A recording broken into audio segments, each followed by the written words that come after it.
ಹಾಗೆಯೇ English medium high school Athani ವಿದ್ಯಾವರ್ಧಕ ಸಂಸ್ಥೆ ಅಥಣಿ ಮತ್ತು ವಿದ್ಯಾರ್ಥಿನಿಯರು ಕೆಂಪು ಟಿ ಶರ್ಟ್ ಮತ್ತು ನೀಲಿ ಪ್ಯಾಂಟ್ ಧರಿಸಿ ಉತ್ತಮ ಪಥಸಂಚಲನದ ಮಾರ್ಗವಾಗಿ ಈ ವೇದಿಕೆಯತ್ತ ಧ್ವಜವಂದನಾ ಕಾರ್ಯಕ್ರಮಕ್ಕೆ ಆಗಮಿಸ್ತಾ ಇದ್ದಾರೆ.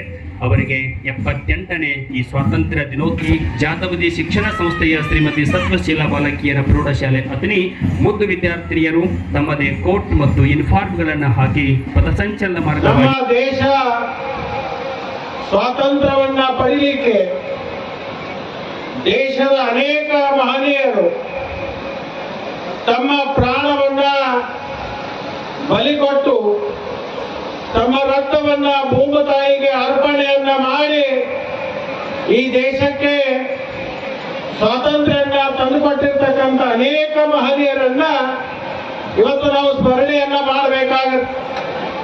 ಅಂತ ಮಹನೀಯರಲ್ಲಿ ಬಹುತೇಕ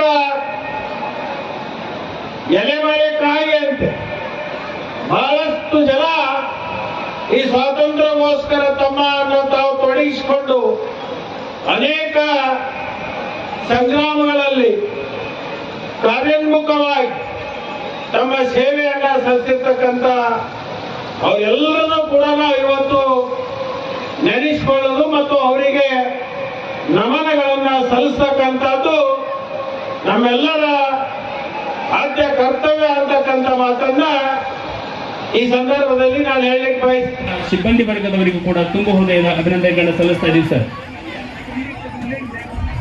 ಬನಜ್ವಾಡ್ ಶಿಕ್ಷಣ ಸಂಸ್ಥೆಯ ನೃತ್ಯಕ್ಕೆ ಶ್ರೀ ಶ್ರೀನಿವಾಸ್ ಪಟ್ಟಣ್ ಪತ್ರಕರ್ತರು ಹಾಗೂ ಉದ್ಯಮಿಗಳು 500 ರೂಪಾಯಿಗಳ ಪ್ರೋತ್ಸಾಹ ಕಾಣಿಕೆ ಕೊಟ್ಟಿದ್ದಾರೆ. ದಯಮಾಡಿ ಆ ವಿದ್ಯಾರ್ಥಿಗಳು ಬಂದು ಸ್ವೀಕರಿಸಿಕೋಬೇಕು. ಬನಜ್ವಾಡ್ ಕಟ್ಟುವುದರ ಮೂಲಕವಾಗಿ ಈ ಕಾರ್ಯವನ್ನು ಅತ್ಯಂತ ಜರೂರಾಗಿ ಅತ್ಯಂತ ವೇಗವಾಗಿ ಅವರಿಗೆ ಒದಗಿಸುವಂತ ಕಾರ್ಯವನ್ನ ಮಾಡಲಾಗಿದೆ. ಹಾಗಾಗಿ ಅವರಿಗೆ ವಿಧವಾ ವೇತನವೂ ಕೂಡ ಮಂಜೂರಾಗಿದೆ. NSCP ಯಿಂದ 20,000 ರೂಪಾಯಿಗಳ ಪರಿಹಾರ ವಿತರಣೆಯೂ ಕೂಡ ಆಗಿದೆ. ಅವರ ಕುಟುಂಬ ಅವರ ಪತಿಯ ಅಗಲಿಕೆಯಿಂದ ನೋವನ್ನ ಹೊಂದಬಾರದು ಎಂಬ ದೃಷ್ಟಿಯಲ್ಲಿಟ್ಟುಕೊಂಡು ಅವರ ಕುಟುಂಬಕ್ಕೆ ಸಾಂತ್ವನದ ಈ ಪರಿಹಾರವನ್ನ ನೀಡಲಾಗಿದೆ. ಹಾಗಾಗಿ ಅವರಿಗೆ 78ನೇ ಸ್ವಾತಂತ್ರ್ಯೋತ್ಸವ ದಿನಾಚರಣೆಯ